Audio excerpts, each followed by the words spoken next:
Whole body learning is an approach to teaching music that can be incorporated at any stage of learning for piano or instrumental students.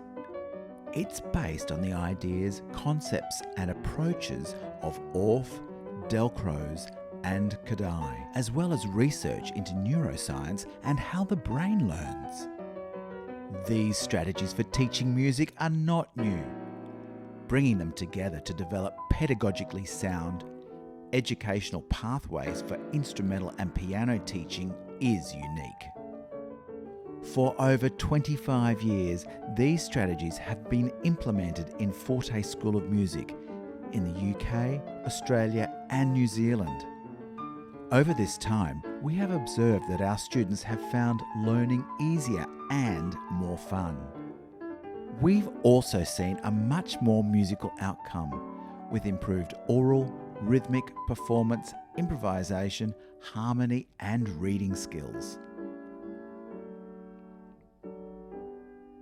In this approach, all the learning happens in the lesson. Even if your students do not practice between lessons, they tend to remember previous learnings because it's embodied.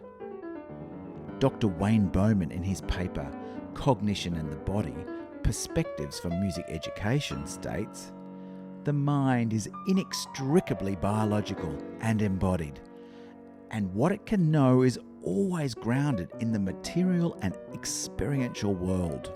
This means that if your student hasn't embodied the learning in a lesson, they probably won't remember how to play something at home. Whole body learning for piano is quite different from traditional lessons. The traditional approach to instrumental and piano music education started in the 19th century with advances in paper manufacturing technology. Prior to the 1800s, music was taught by ear, passing on tunes, melodies and harmonies through listening, movement and dance.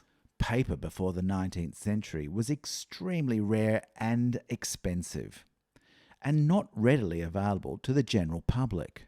The advent of inexpensive paper allowed for easy distribution of printed music. With this came a necessity to actually read the music. For many students, piano lessons have been all about reading the music and playing from the written text. Traditional piano lessons were often not commenced till a child was at least 8 years old, because at that stage most children can read. Current neurological research has concluded that the music learning factors for the most effective cognitive brain development are starting to learn an instrument before the age of 7, having a weekly lesson from a teacher who has completed some pedagogy training, and the teaching process needs to include singing, moving and reading notation at an age-appropriate level. There should be opportunities for performance and ensemble playing. And the student needs to learn for a minimum of 2 to 3 years. The gold standard is 5 to 7 years of instrumental or piano training.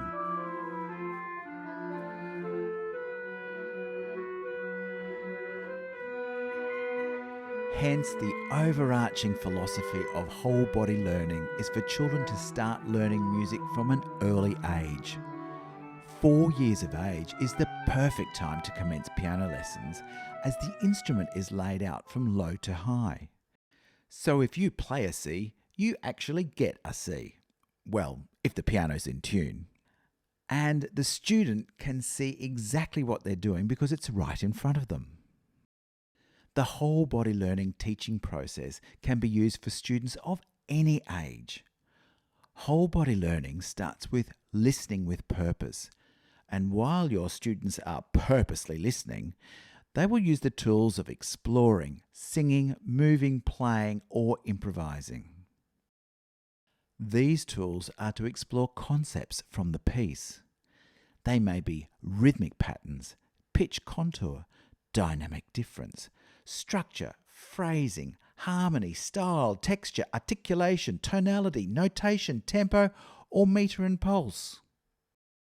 Dr. Wayne Bowman also states, The human capacity to use experience from one domain to make sense of another is an extraordinarily potent cognitive resource. So by using exploring, singing, moving, playing or improvising, your students will be able to transfer the learning experience during the listening with purpose activity to learning at the piano. So listening with purpose also requires something to listen to. This might be a YouTube clip of the piece, the teacher playing, or even better, a backing track which includes all the musical elements from rhythm, articulation, melody, harmony, dynamics, and the list goes on. Playing with backing tracks also ticks many of the requirements for better brain development because students have to musically multitask, play sympathetically, listen for introductions and codas, and so much more. Whole body learning activities work perfectly with one student, two students, or a whole class of students. Whole body learning is easy to implement in your teaching, and you'll be amazed at the engagement and the results of your students.